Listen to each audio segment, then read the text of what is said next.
clients don't know about lighting. They don't know what lighting situations are going to give them the best type of images. So educate them. Show them the light that's shot midday, direct sunlight, and compare it with something that's shot perhaps in open shade or backlit at the end of the day. When they compare side by side and you educate them, then perhaps that they'll kind of work photography into the schedule of the day. It'll help you and them to get better images.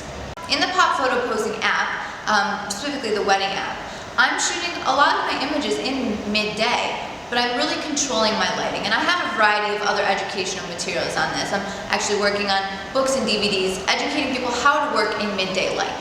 But if you look over and over again, if you look at the content, in the app I actually tell you how each image was lit.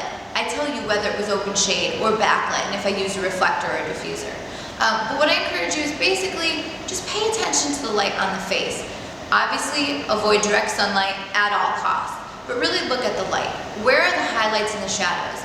If the highlights are on the forehead and on the nose, you need to block overhead light, because right now, if you are seeing those highlights and there's kind of shadows in the eyes, you need to add a reflector or block the overhead light.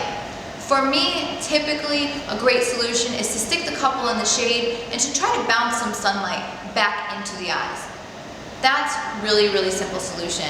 But for me, because it's a wedding, it's romantic, I'm trying to make really dramatic images. I love when I can have backlight.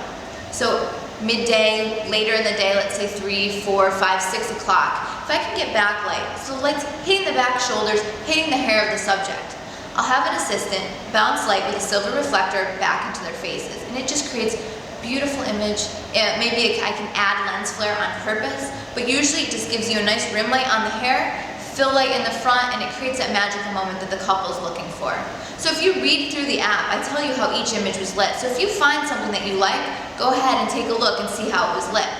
Another tip that I wanted to give you as well is that we as photographers, we learn a lot of rules about lighting. One of the things we learn is that you don't want blown out highlights in the background. And yes, this is something we learned in the beginning for a reason, because that can be really distracting. It shows we don't have control over the image. But if you look at many of my wedding images, I blow out the highlights on purpose. The background is bright white. There's no detail, because it's creating a very dreamlike, surreal image. So trust me, this is on purpose. I do this because it creates something that my bride and groom seek.